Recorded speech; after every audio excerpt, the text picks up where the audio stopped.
कुरीनगर गांव एक बहुत ही छोटा सा और अच्छा सा हरियाली से भरा रहने वाला गांव था। उस गांव के लोग भी एक दूसरे के साथ बहुत ही प्यार और अच्छे व्यवहार के साथ रहा करते थे। उसी गांव में 3 मेहनती दोस्त थे, हरिया, नरेश और मुकेश। वो तीनों आपस में बहुत ही मिल बांट के काम करते और प्यार से रहा करते थे। उस गांव में भी बहुत हरियाली थी। जब भी वो कोई काम करते हैं तो मिलजुल के एक ही काम करते हैं और एक दूसरे की मदद किया करते थे। उनकी दोस्ती की चर्चे आसपास के सभी गांव में थे। उनमें से हरिया उनके ग्रुप का लीडर था। हरिया कोई भी काम आगे की बात बढ़ाता और नरेश और मुकेश उसके पीछे पीछे जाते थे। हरिया उन दोनों को हमेशा अपने साथ लेके जाया करता था। वो लोग लकड़ियाँ काटते और शहर में वही लकड़ियाँ ले जाके बेच दिया करते थे, या फिर जब खेती के मौसम आते हैं तो वो लोग मिलके खेती भी करते थे। शहर में लकड़ी बेचते हुए नरेश और मुकेश पुलिस थाने में चले जाते हैं, क्योंकि लकड़ी काटना बहुत ही खराब चीज़ मानी जाती है। अगर हम लोग पेड़ काट दें तो आगे चल के हमें बहुत दिक्कत होगी, इसलिए वो दोनों पकड़ा जाते हैं। और लेकिन वो लोग पकड़ाने के बाद अपने मित्र हरिया का नाम नहीं लेते। उन दोनों के जेल जाने के बाद इधर हरिया का बुरा हाल हो चुका था। एक दिन हरिया रंभा के किराने दुकान पे जाता है। वहाँ देख उसे रंभा कहती, अरे अरे हरिया, तुम यहाँ क्या कर रहे हो? आज मेरे दुकान पे कहाँ से आ गए? कोई कमाई हुई है क्या? तुम क्या लोगे? मुझे जल्दी बता दो। हरिया उदास मन से उधर देखता और तब कहता, अरे रंभा बहन, मैं क्या कहूँ, आप मेरी मदद करें।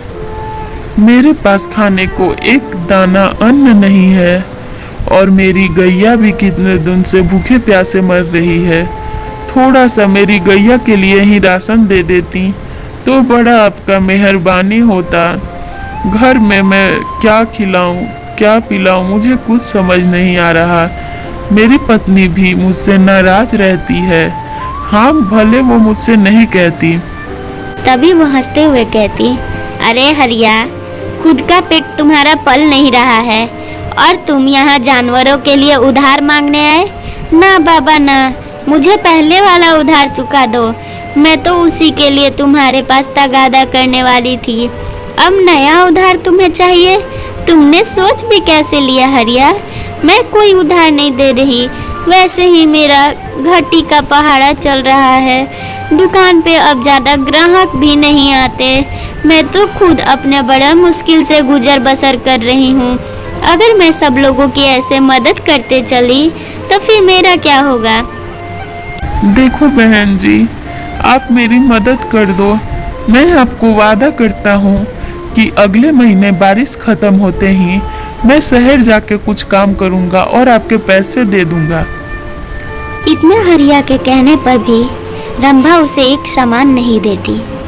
हरिया उदास मन से जंगल की ओर जाता और उधर से बहुत सारे हरे हरे घास तोड़ता और ये सोचते हुए अपने गांव की ओर जाता कि ये घास खिलाने से उसकी गैया भी अच्छा दूध नहीं करेगी।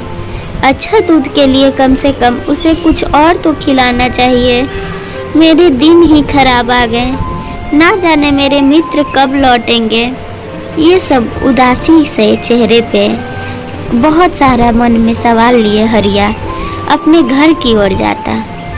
घर पे जाके उसे देखते हैं उसकी गैया चिल्लाने लगती।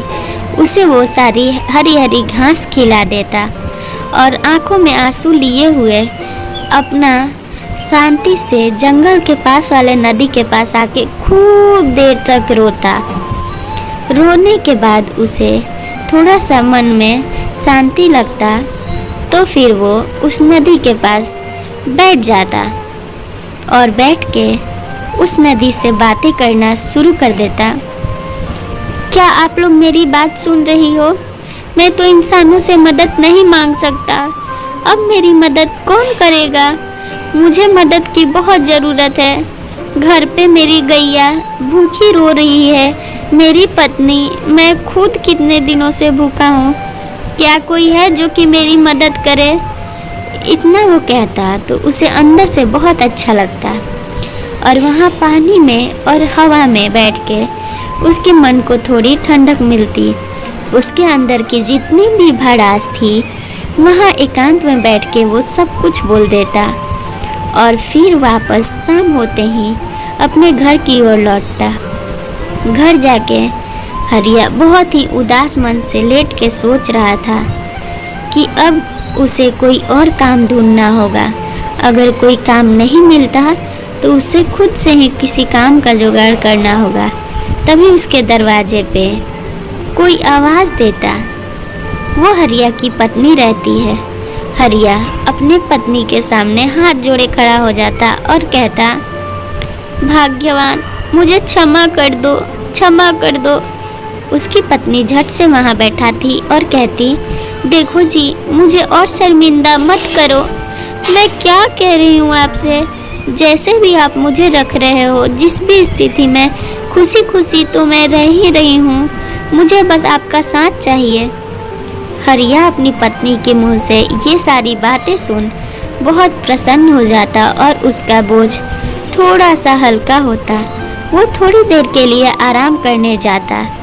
तब तक उसके दरवाजे पे उनके यहाँ दूध वाली आती और कहती, आपकी गैया का थोड़ा सा दूध हो तो मुझे दे दो, डेयरी में ले जाके बेचना है, क्योंकि मेरी गैया का दूध तो थोड़ा सा ख़त्म हो चुका है।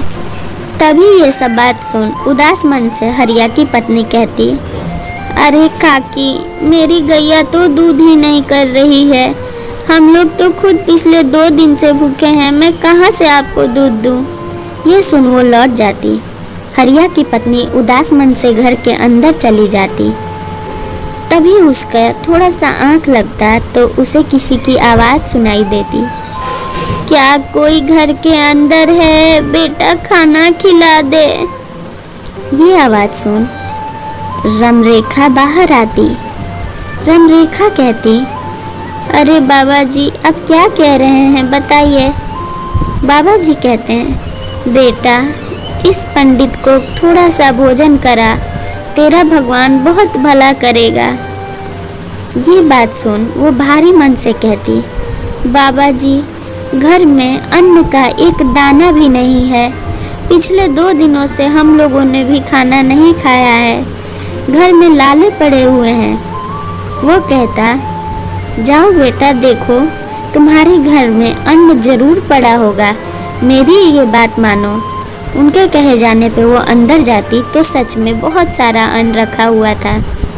वो भोजन लाके उनकी ओर देख के बैठ के ये सोचते हुए देखती कि ये बाबा जी तो साधारण नहीं है। तभी वो कहती, बाबा जी, क्या आप मेरी एक मदद करेंगे? कब तक हम लोग गरीब रहेंगे? हमारी गरीबी कभी दूर होगी क्या? बाबा जी मुस्कुराते हुए देखते और कहते हैं, एक दिन तुम लोग बहुत बड़ा इंसान बनोगी। तुम्हें घबराने की ज़रूरत नहीं और तुम्हारे घर के लाले तुरंत ख़त्म हो जाएंगे।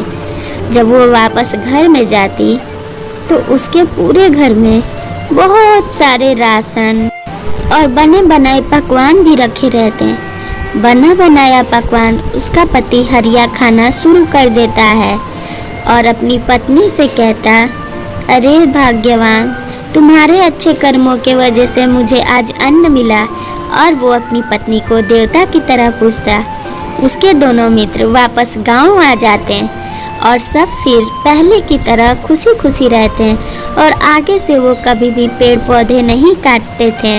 वो लोग मिलके मेहनत का काम करते हैं और अपना छोटा सा ढाबा खोल लेते हैं। ढाबा मिलके वो लोग सब चलाते हैं और भूखे लोगों को फ्री में भोजन भी दे दिया करते थे।